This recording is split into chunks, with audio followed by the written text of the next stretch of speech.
will move forward, sadly.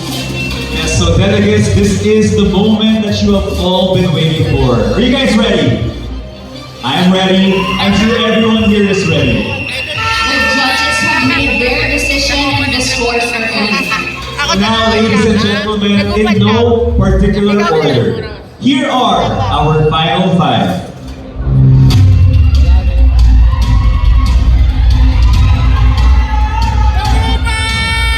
Okay, so give us ulit nasa taas. Who do you want to be part of our final five?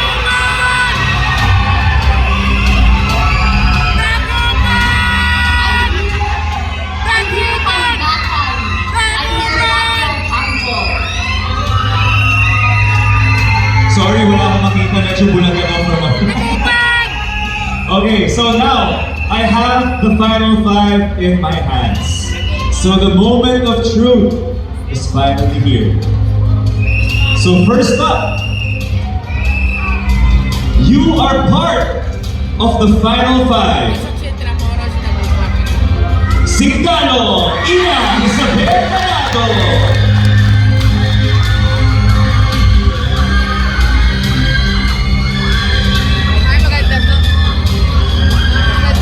You are still in the running to be Miss Manila, Santa Cruz.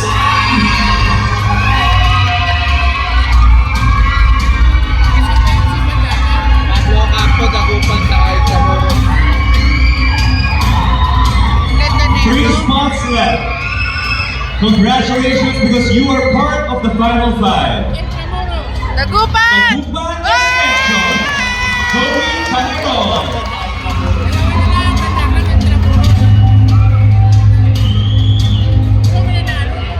Last two remaining spots.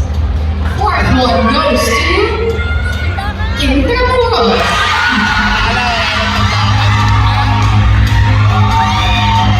Pablo Campos.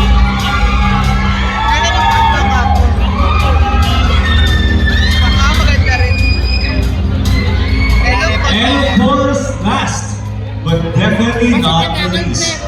Wala na. To complete our final five, congratulations! Pablo Campos. Pandakan Baby Santos!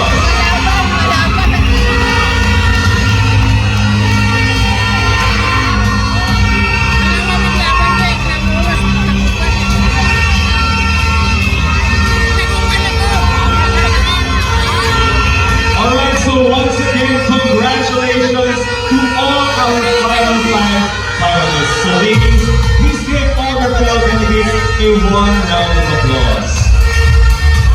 Final five, ladies, you are now one step closer to becoming the next Miss Manila. You inspired us with your beauty. You've also impressed us with your intelligence. But now it all comes down to one final opportunity to speak from your heart.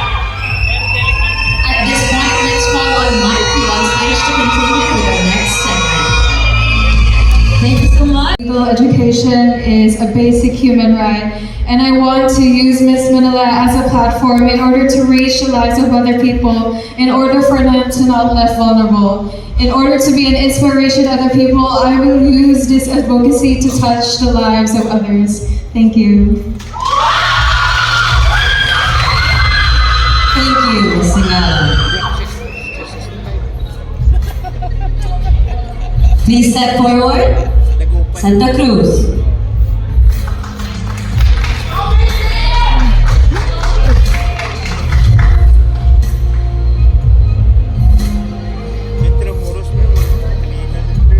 I love your dress.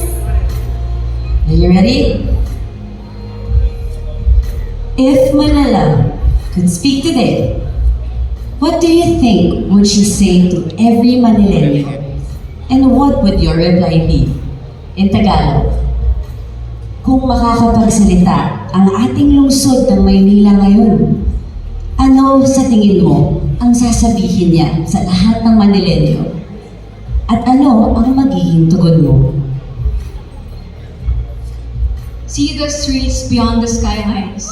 I am the city that is built by generation of dreamers, heroes, and survivors. I've had a lot of challenges, but I was able to rise from it, not just because I am perfect, but because my people never stopped believing in me. And to my people, I see your struggles and I celebrate your win. And I will promise you that we will get better because my greatest strength, Manila's greatest strength, has always been you, Manileños. Thank you. Thank you, Santa Cruz.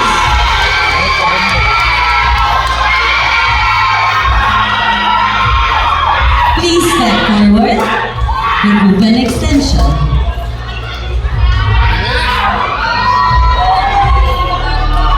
Keep on cheering, guys.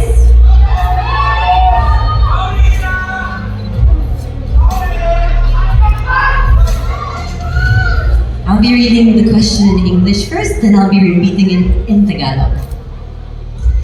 If Manila could speak today, what do you think would she say to every Manileño? And what would your reply be? In Tagalog, kung makakapagsalita ang ating lungsod ng Maynila ngayon, ano sa tingin mo ang sasabihin niya sa lahat ng Manileño at ano ang magiging tugon mo? If Manila could speak, she would say, whoever you are and wherever you've come from, you have a place here. Manila is the city of dreamers. Filipinos from all across the nation come here with nothing but ambition and determination. I personally know how that feels because I am one of them. And I am standing here as a living testament that Manila opens its doors to everyone. And regardless of who you are, as long as you have the power to dream, no matter how big that dream is, anything is possible here in Manila. That's why I would like to say to Manila, thank you for accepting me and making my dream come true right in this very moment. Mabuhay ang mga Manileño! Winner na to, winner na.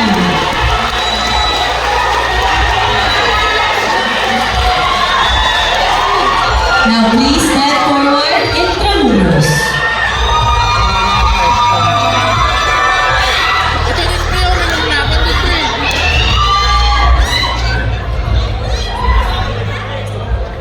The question is, if Manila could speak today, what do you think would she say to every Manileño and what would your reply be? In Tagalog, kung makakapagsalita ang ating lungsod ng Maynila ngayon, ano sa tingin mo ang sasabihin niya sa lahat ng Manileño at ano ang magiging tugon mo? Manila for me, it's not just a city, but it is a home. And so, if Manila could speak, I would think it would say, care for me.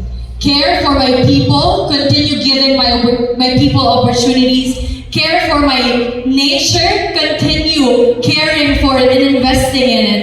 And continue caring for our history. Because Manila that we know now, it is nothing without a rich history. And so I do believe that we must cherish it and we must continue seeing Manila with a fresh set of eyes. Because Manila, as we know, is the great city and the heart of the Philippines. Thank you. Thank you. Ano ka kanina? And last, Kayo ba yung Intramuros? please step forward. Handa.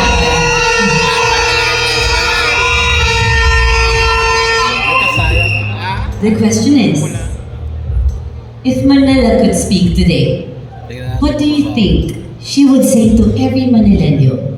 And what would your reply be? In Tagalog, kung makakapagsalita ang ating lungsod ng Maynila, ano sa tingin mo ang ang sasabihin niya sa lahat ng Manileño at ano ang magiging tugon mo? If Manila will speak, I think she will say, welcome po kayo sa Maynila. And my answer will be, biyahe na sa Maynila. As a cabin crew, I've had the opportunity to travel around the world. And yet, every time I come home, Manila reminds me of who I am and where I started. Manila isn't just a city. It is a place filled with dreamers, workers, students, vendors, jeepney drivers, and every Manileño from different walks of life that continue to move forward with strength, grace, resilience, faith, and hope. Manila is not just my Manila, it's our Manila. Welcome po kayong lahat dito sa Maynila. Thank you.